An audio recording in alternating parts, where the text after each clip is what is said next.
Hi guys, and welcome again to another in our series Clouds, a lesson, a blessing, and an opportunity.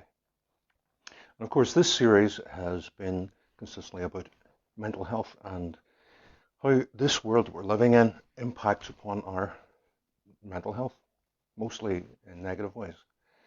The first time I came across any kind of mental health treatment centre was in London. I was working in London and I took a job in one of these places and it was quite an eye-opener. And the variety of conditions and behaviours and all this, it was quite something. But I've always had a profound interest in it. And I went on to work in it then for over 30 years. And it continues to be a source of great interest to me. And especially since I became involved in a more spiritually fulfilling life, and I can see the connection to mental health through that, and how spirituality can help you be more fulfilled in your life, have more meaning to your life. As Viktor Frankl would say, it's all about meaning. And tonight I wanted to talk about addiction. And there isn't one of us that isn't actually touched by addiction issues, whether it's ourselves or other people in our families and friends and all these sorts of things.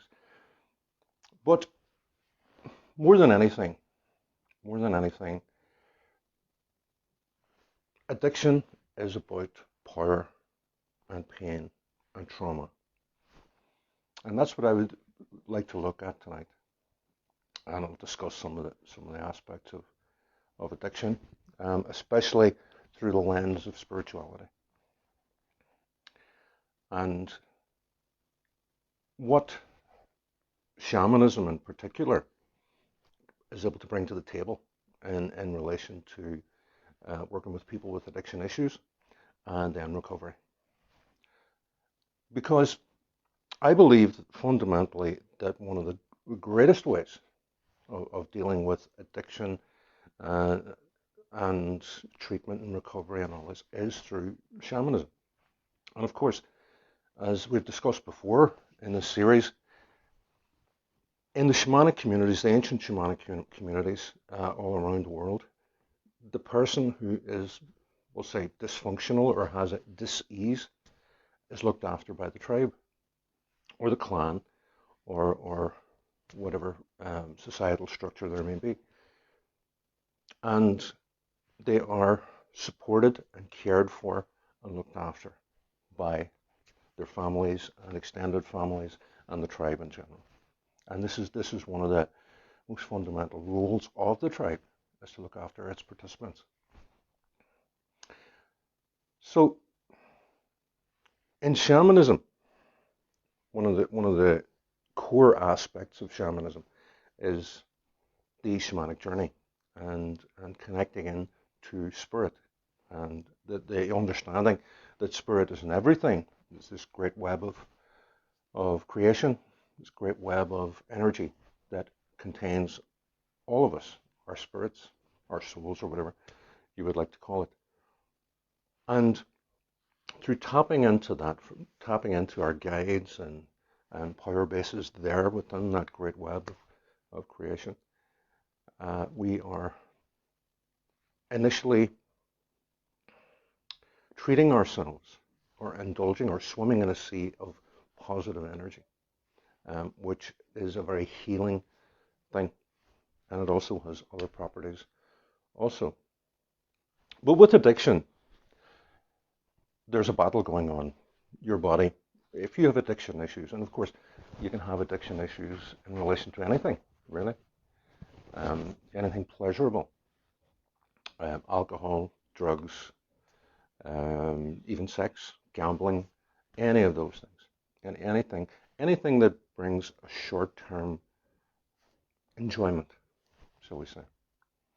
And we use that short-term enjoyment to cover over the pain and trauma that we have suffered. And that is what addiction is all about. Many people would suggest that the addiction itself is the primary dysfunction. I would suggest that the primary dysfunction is trauma. And the secondary dysfunction is the addiction.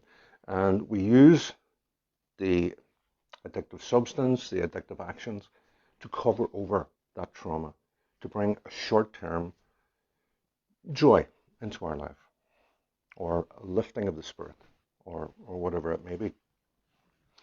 And this is where we then get into a vicious cycle, where we need more and more and more of this medicine, you may call it. And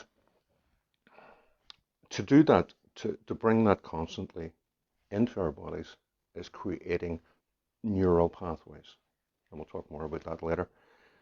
But basically, addiction is the battleground where the war is being waged from the external and the internal. And what that means for that individual in particular. And of course, shamanism is all about connecting in internally. You go in to go out. And that's what the shamanic journey is all about. And again, trauma. We've all experienced trauma in our lives. I think that's really a fundamental truth. And in many different ways. But if anyone was listening to the episode we did on soul loss, I explained how it's not the initial trauma itself, it's how that's perceived by us in our internal world. And the beauty, again, of shamanism is that the shamanic practitioner maps the internal world. And we in turn map our own internal world through the journey. And the big question, I guess, in terms of addiction is it a disease or is it dysfunction? As we've said, the primary dysfunction is trauma, whatever trauma that and how you perceive it. And that is one of the fundamental elements also of shamanism, is that we track our trauma. We go inside, we look for those soul pieces that we have lost, and we look at how trauma has impacted upon us. And me in particular, when I would be doing that type of work, I'd be looking at the chakras, because that's the great energy input aspects in the body. And we look at those and what's stored in those chakras and what's blocking and clogging those chakras. And basically, we of the shamanic community see addiction, along with mental health difficulties, as something of the spirit, a dysfunction of the spirit, or a dis-ease of the spirit. And we would seek to go in there, journey and find the representation of that dysfunction, and then clear that over time. And Gabor Mate, I don't know if any of you are aware of Gabor Mate. If you are experiencing addiction issues, or you know someone who is, have a look at the work of Gabor Mate. It's absolutely fantastic. And he works around trauma, but also addiction as well. He's done some fantastic work around that. And he's a great proponent of a spiritual approach to this. And he would call addiction as a chronic primary brain disorder. So the brain and the spirit, there's a lot of crossovers there, and especially from someone looking from the outside inward. And we hopefully must look at addiction now, not as a disease, but as a thing of the spirit. Because in shamanism also, there's an implicit understanding that all trauma all trauma, all disease, all dysfunction, physical, emotional, psychological, any of those, begins first in the spirit, begins first within the energetic field of the person. And that's where the shamanic practitioner approaches this problem. Of course, one of the most successful means of treating addiction has been found to be the 12-step program of Alcoholics Anonymous, AA. And it has been found to uh, probably more statistically speaking, as the higher average of recovery than any other way. But fundamentally, in the 12-step program is the idea of handing over your power, accepting the fact that you are powerless, and handing over your power to a higher power. And that's what I said in the beginning there. It's about power and pain, or power and trauma. In the shamanic approach, we go deep into the energetic system. We reach in there and we bring out that dysfunction, and we re-establish our power base again. And it's very much in line with that spiritual aspect of the 12 steps. And of course, one of the great psychoanalysts, Carl Jung, was very fundamental in the establishment of the 12-step program, especially the spiritual aspect of that, and how important meaning and spirituality is in our lives. And again, as I was speaking about before, Viktor Frankl has done a lot about. He hasn't talked about addiction as such, but he's talked about meaning.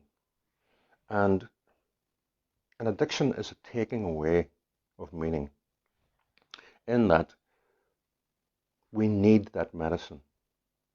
We need that blocking out of the horror of the trauma, that pain, that hurt. And that's why we get addicted to things, like substances or whatever else we may be addicted to. And we must look at the great difficulty that people have with this, and we have to acknowledge the fact that it's concrete. It's a very real thing. And general society, like people with profound or chronic mental health problems, they're shoved to the side, and their behavior patterns, mostly, I suppose, negative and contrary to the public understanding of what good behavior is. And they're not treated by the tribe or the clan or whoever. And they are possibly filled with medication. But then AA came along and said, look, there's a spiritual aspect. It's about meaning, it's about understanding, it's about filling the soul and handing over that power.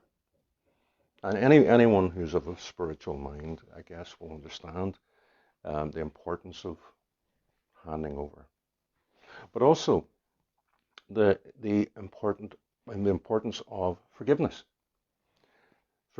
of the people involved. Now, we're not saying that their behavior hasn't been awful and detrimental and hurtful and horrific on many occasions, but we must forgive, not only for ourselves, but for the person suffering from addiction issues.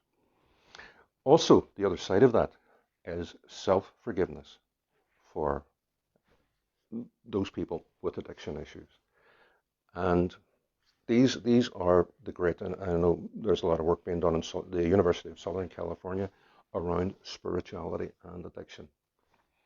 And they're basically saying that two, how would you say it, two predictors of positive recovery from addiction is self-forgiveness and a regular and consistent spiritual practice. And we'll go on to that later. But I just want to say, if any of you that are watching out there run across this video,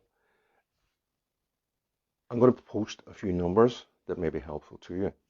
And take the opportunity.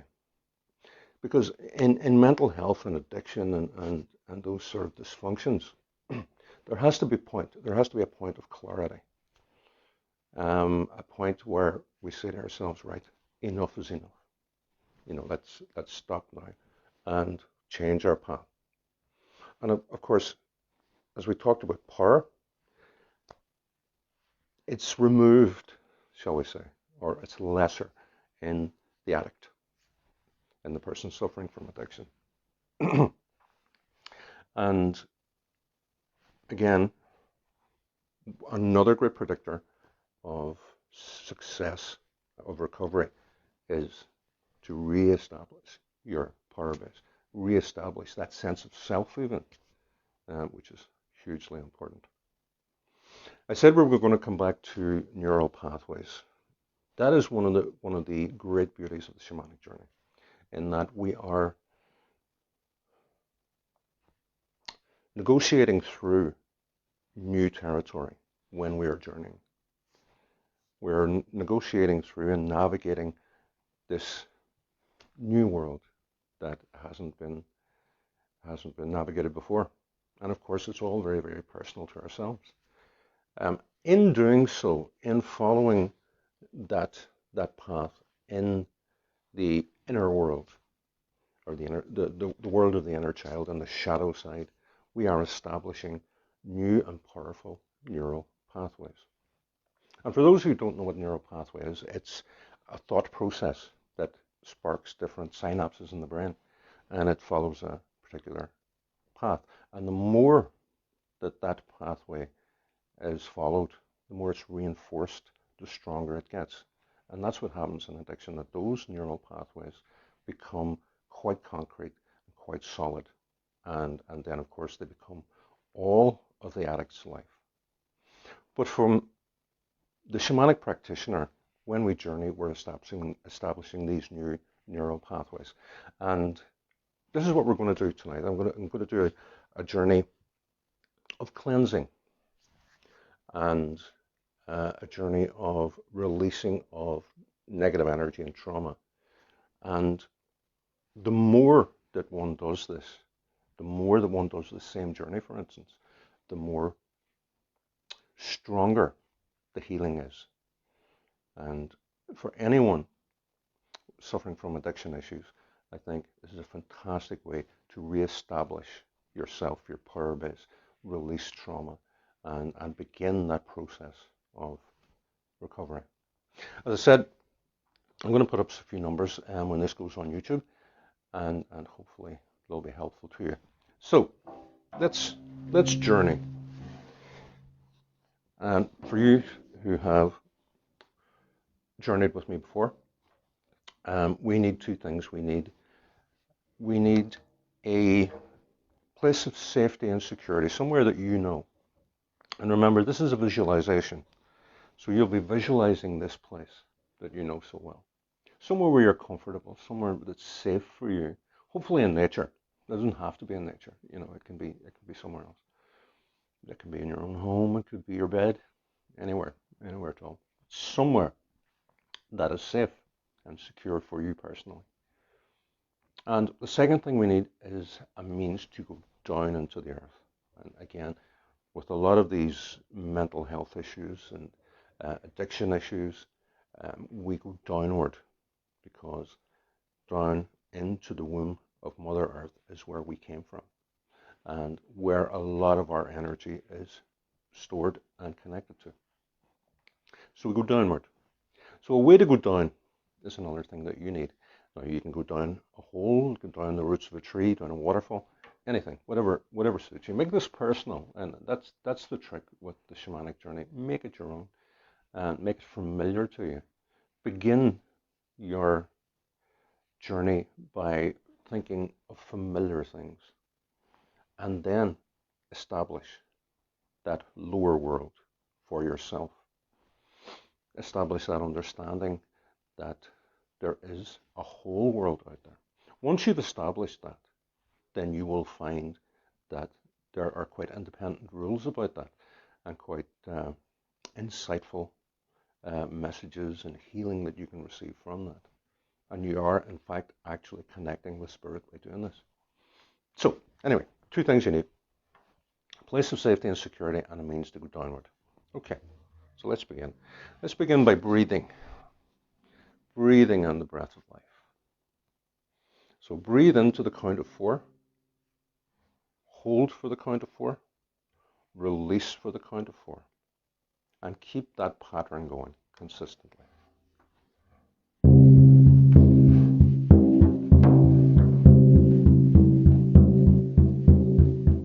Close your eyes, plant your feet firmly on the ground. Feel the energy of the earth coming up into your body, up through your chakras. Filling the body with this powerful healing energy.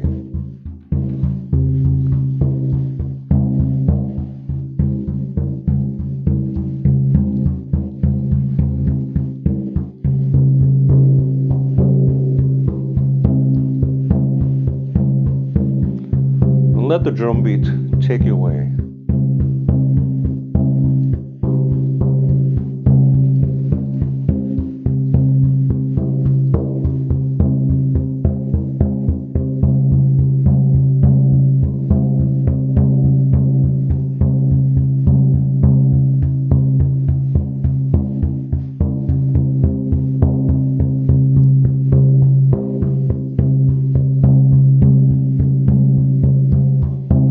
Visualize your place of safety.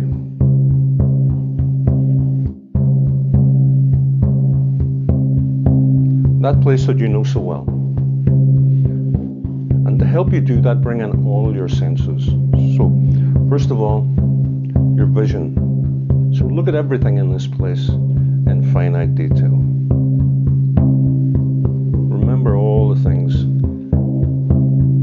that are present in this place.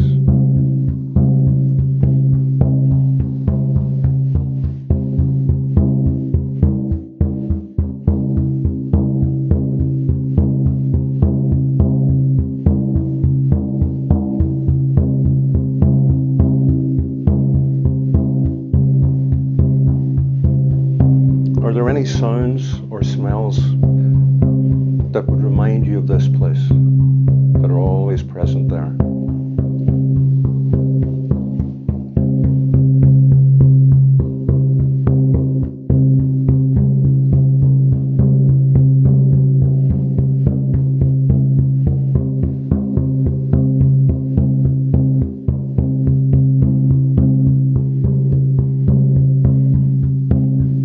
What's the temperature like in this place?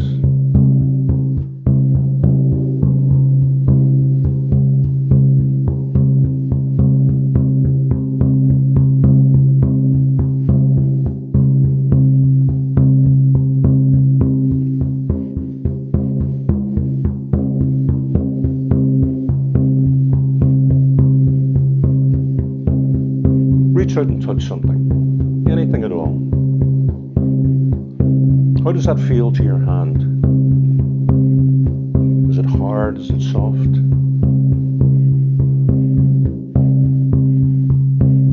Smooth? Rough?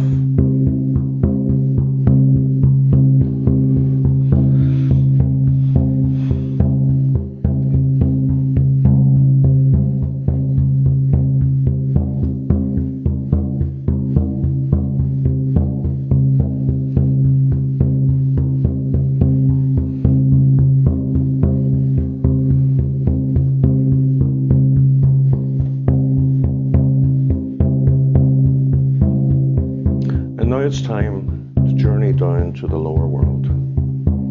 So in the way that you've chosen to go down now.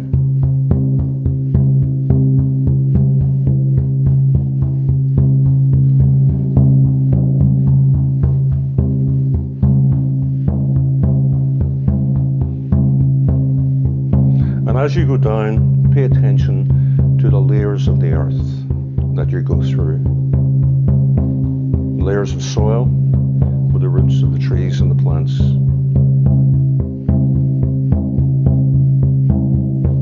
Layers of rock, layers of water.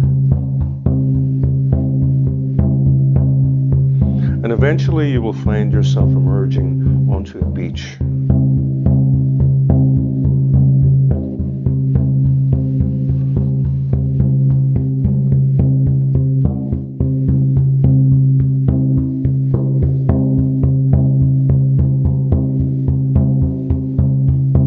Feel the wind off the sea blow in your face, blow your hair.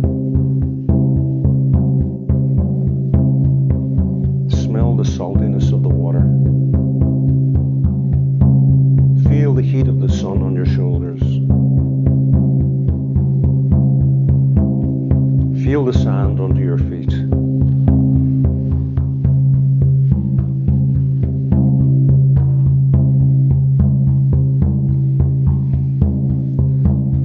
Strong winds are blowing the sea high into great peaks and great waves.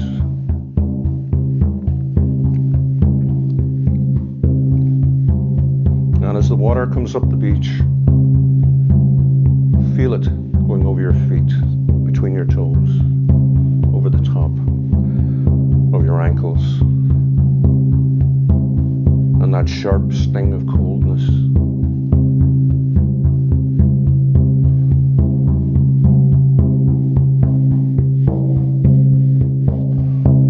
In shamanic societies, water suggests emotion.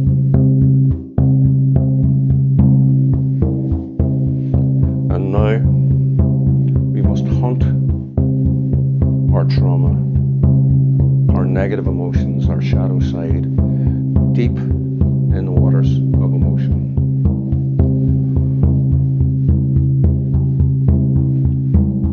So begin walking into the waves. In the world of non-ordinary reality, we can go anywhere and do anything. And breathe underwater.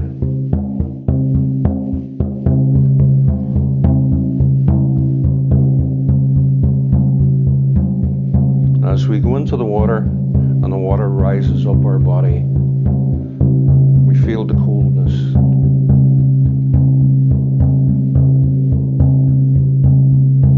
That jars our reality.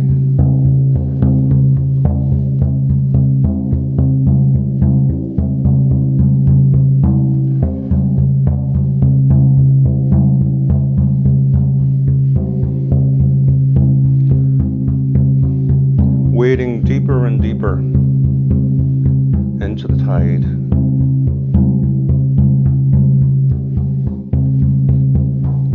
Feeling the water come up our chest, up to our shoulders. And the final commitment. We put our heads under the water and we find a world there that's as hospitable as the world we came from.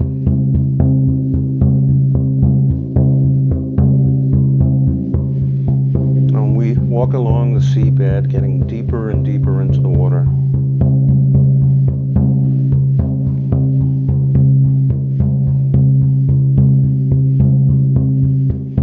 We see the fish and the sea creatures as they swim around us.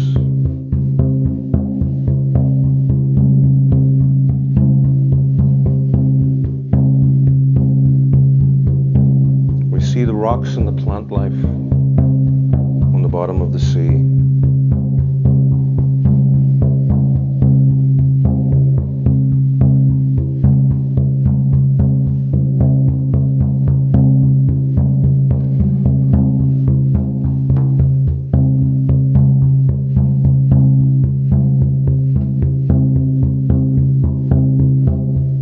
Wading deeper and deeper, and the water is many feet above our head at this point, but we are comfortable.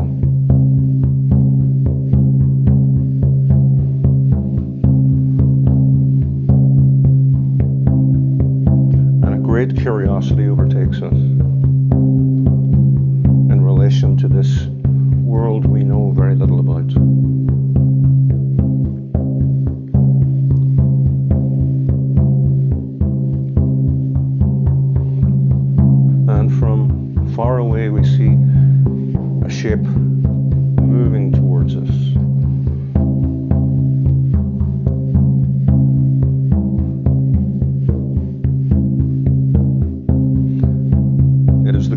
spirit of this watery kingdom, the dolphin.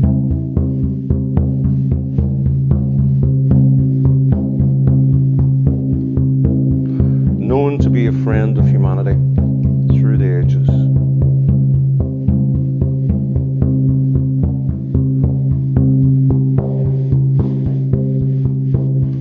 In this world of non-ordinary reality,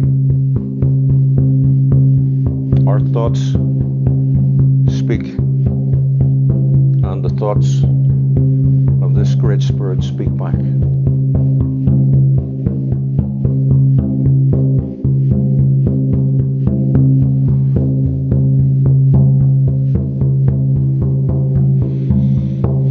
Ask the dolphin.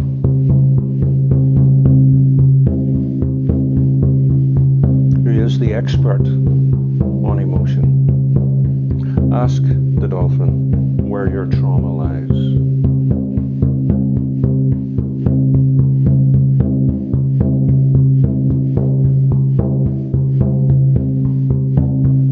And ask the dolphin to take you to your trauma.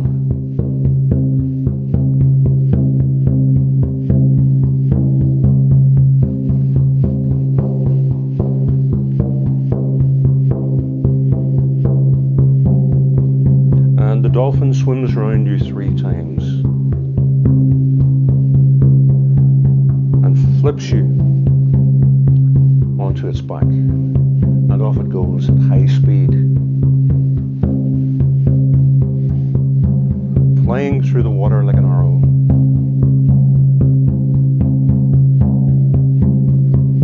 Taking you deeper, deeper, deeper under the sea.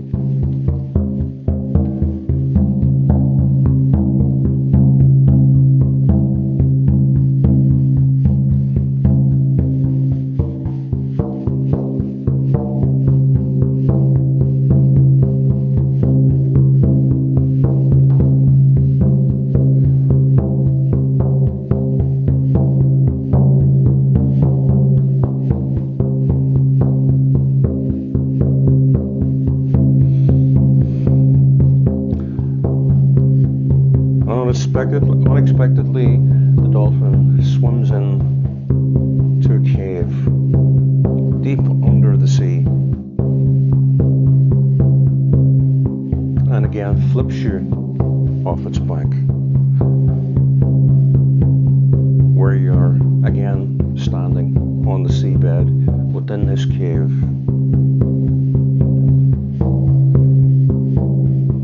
And in front of you are 3 rocks. Telepathically, the dolphin speaks to you and says, under each rock is an example of your trauma.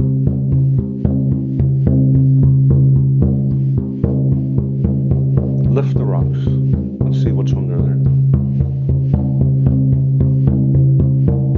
See what message is there for you.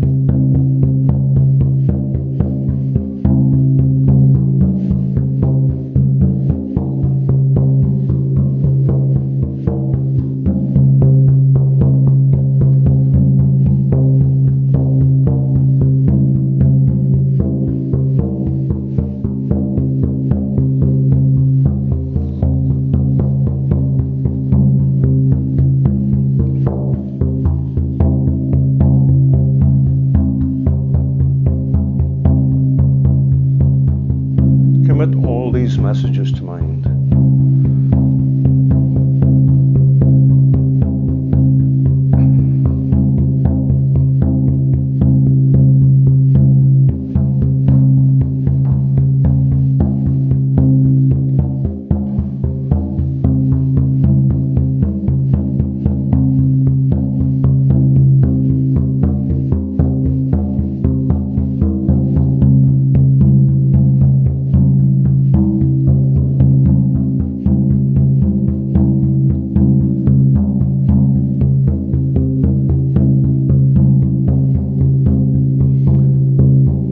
Dolphin tells you that to the left of the cave there is a bag, a rucksack,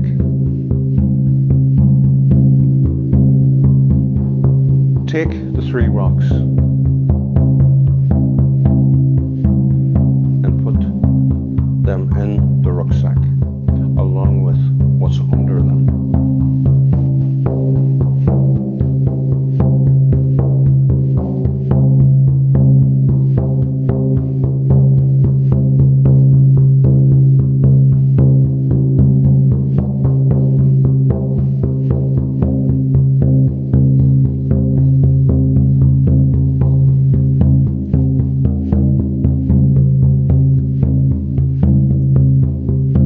Put the rucksack on your back.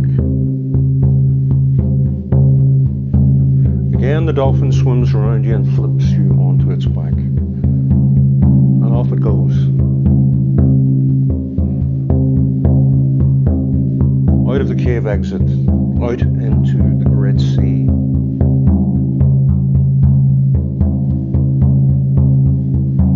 Where the surface of the water is high above you.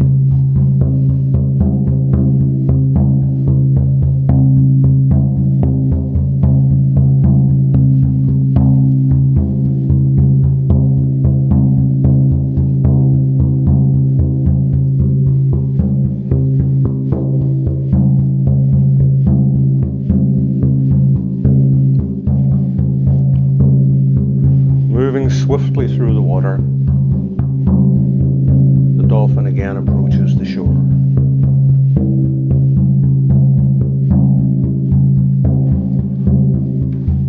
And suddenly flips you off until you're back again standing on your feet on the seabed.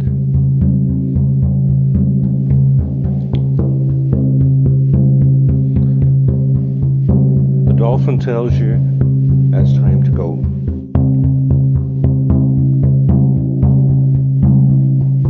Time to go back up above the surface of the water. Thank your guide.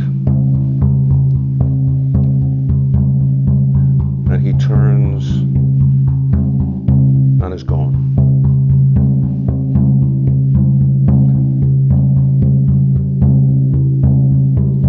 And you move off towards the beach.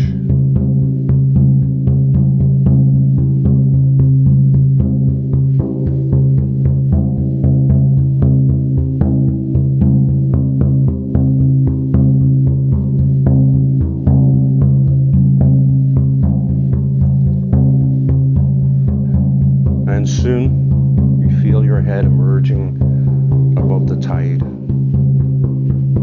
followed by your shoulders and the rest of your body, and again you are on the beach.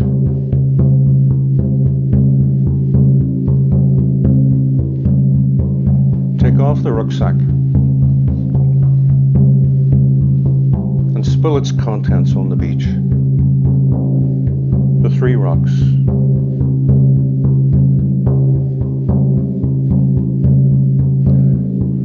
And this is where you release the trauma.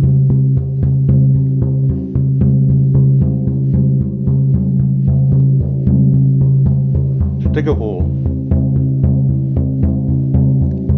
a deep hole in the sand.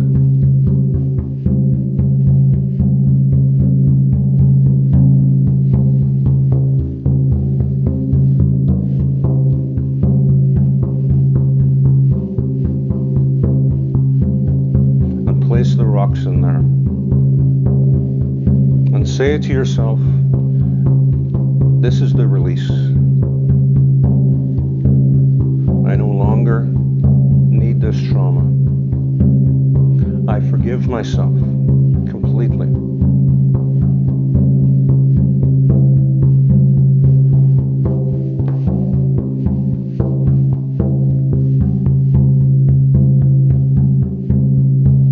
And you feel lighter. Cover over the holes.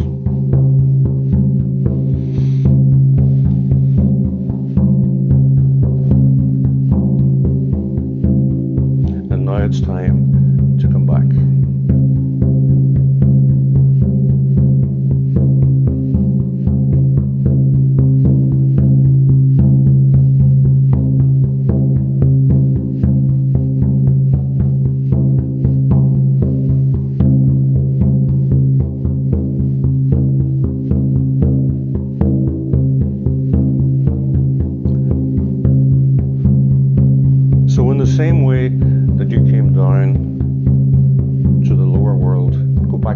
into that place of safety and security.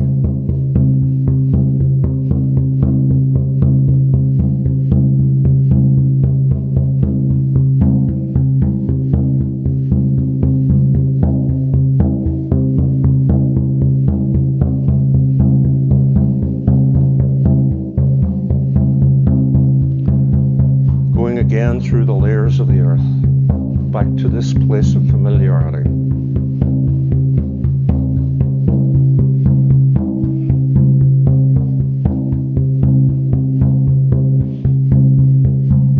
And stop for a moment in this place and think about what you have released.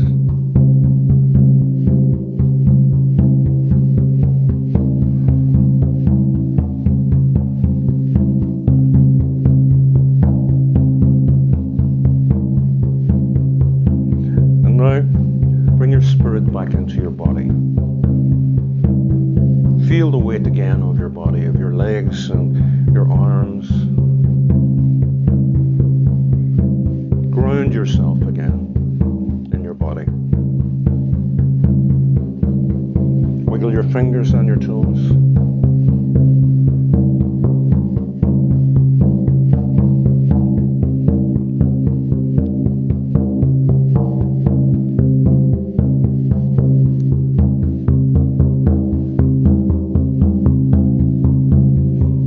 And when you're ready,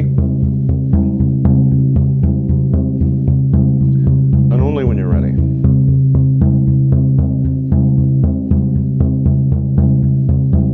open your eyes.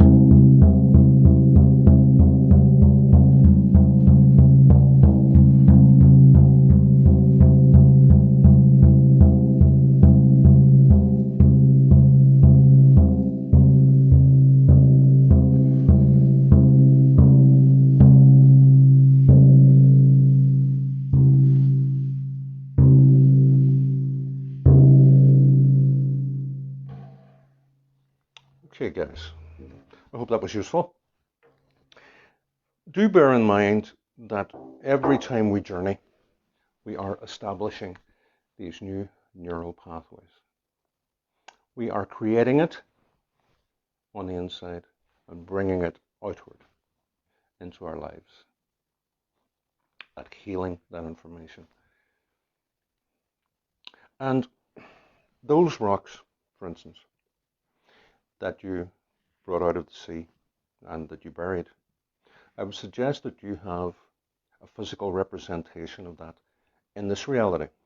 To get 3 rocks, name them for your trauma and bury them. And in that ceremony, you are releasing that energy from you and bringing what was in the journey into this reality. Let me know how you get on. We're back again next Sunday for another episode of Clouds, a lesson, a blessing, and an opportunity. We'll be back on Wednesday, this Wednesday coming also, for another shamanic journey. So hopefully you can join us. And thanks for engaging, and thanks for being involved in this. And if you do have any questions, any queries, feel free to contact me at any point. And just send me a message, put a comment under this video if you like, or whatever way you want to do it. But I will see you next week.